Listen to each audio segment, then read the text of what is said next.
रूस यूक्रेन की जंग पर विराम लगाने के लिए ट्रंप ने जो कोशिश शुरू की उसका असर रणभूमि पर उल्टा पड़ता नजर आ रहा है। समझौते की उम्मीद टूटी नहीं है, लेकिन रूस और यूक्रेन ने अपनी आक्रामकता बढ़ा दी है। रूस ने यूक्रेन में बारूदी तबाही मचा दी है तो यूक्रेन ने रूस के कब्जे वाले क्षेत्र और रूस के अंदर तक हमले किए हैं और इन हमलों का मकसद है भविष्य के लिए एक ऐसी स्थिति बनाना जो अपने फायदे के लिए इस्तेमाल की जा सके।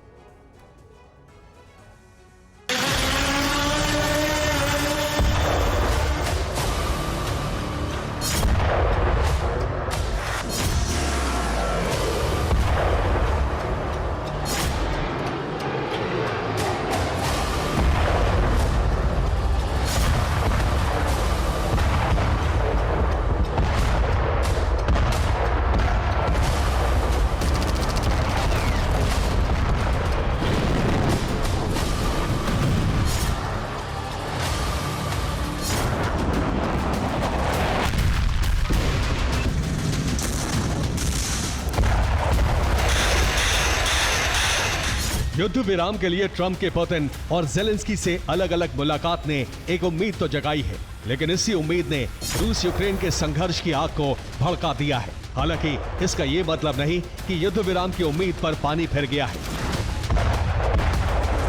बल्कि इसका मतलब ये है कि ट्रंप युद्ध रोकने की जिस कोशिश को अंतिम पायदान तक पहुंचाना चाहते हैं, उसके लिए बढ़त की परिस्थिति बनाने की कोशिश जारी है।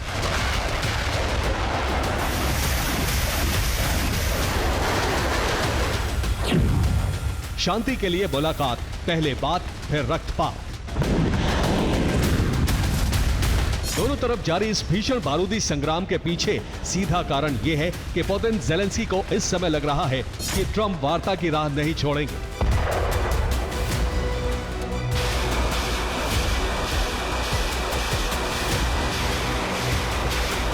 वो वार्ता के लिए माहौल फिर बनाएंगे और युद्ध विराम उसी के पक्ष में होगा जिसकी स्थिति जमीन पर मजबूत होगी।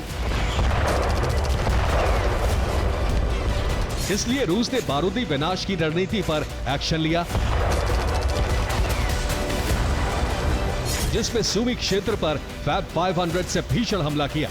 यह हमला यूक्रेन के तीसरी एसओएफ रेजिमेंट वोस्टॉक की पोस्ट पर किया गया, जिसमें यूक्रेन को भारी नुकसान उठाना पड़ गया।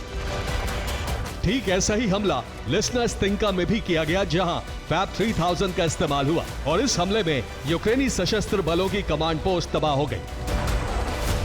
जबकि यूक्रेन के क्रामातोरस पर हमले में रूस ने शहर के रिहायशी क्षेत्र को टारगेट बनाया।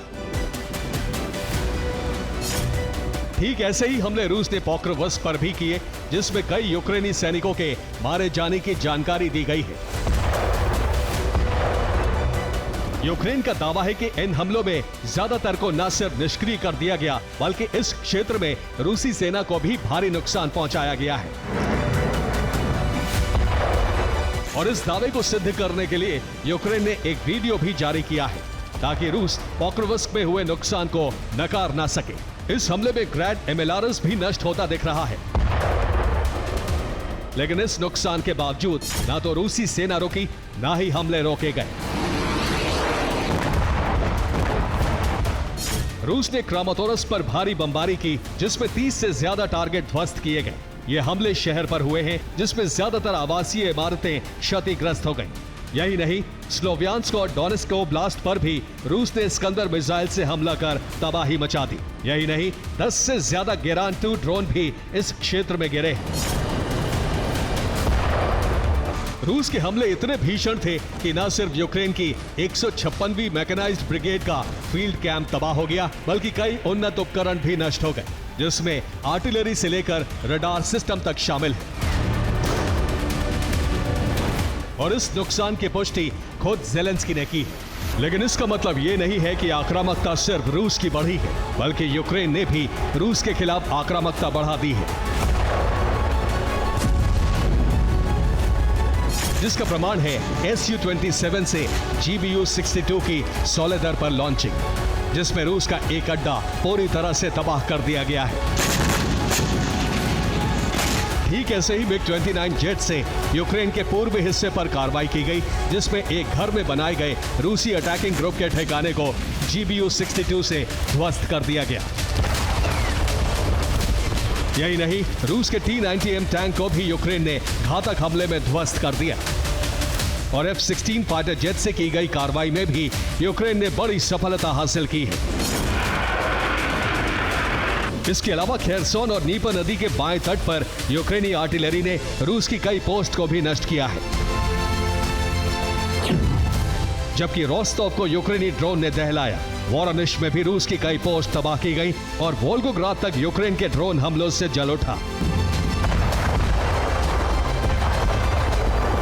इस कार्रवाई का कारण यूक्रेन ने रूस के हमलों का जवाब बताया है, लेकिन इसमें ट्विस्ट तब आता है जब ज़ेलेंस्की युद्ध भड़काने का आरोप पुतिन पर मढ़ते हैं। उनका दावा है कि रूसी सेना पुतिन से मुलाकात का माहौल नहीं बनने देना चाहती। यूक्रेन का कोई भी नेता किसी भी बैठक से नहीं डरता। मॉस्को ही शांति की कोई इच्छा नहीं दिखा रहा है, इसलिए रूस पर नए प्रतिबंध लागू किए जाने चाहिए और यूक्रेन के लिए सुरक्षा की गारंटी मिलनी चाहिए। यही बात तुर्की ने भी दोहराई है कि यूक्रेन सुरक्षा की गारंटी का हकदार है, जिसका वो हिस्सा बनना चाहता है, जिसके बाद रक्षा विशेषज्ञों ने दावा किया है कि ये एक रणनीतिक कदम हो सकता है, क्योंकि ज़ेलेंस्की ने नेटो के महासचिव से मुलाकात की है, जिसमें उन्होंने यूक्रेन की सुरक्षा की गारंटी का विषय रखा और अब कीव में ज़ेलेंस्की की मुलाकात कीथ केलॉग से होगी, जिसमें ज़ेलेंस्की कोशिश करेंगे कि पुतिन को युद्ध विराम में बाधा के रूप में दिखा सके। लेकिन कीथ केलॉग की कोशिश होगी कि जो रास्ता ट्रंप ने वार्ता के लिए बनाया है वो बना रहे, लेकिन ये रास्ता तब तक रक्त रंजित होगा जब तक पुतिन ज़ेलेंस्की के बीच डील नहीं हो जाती।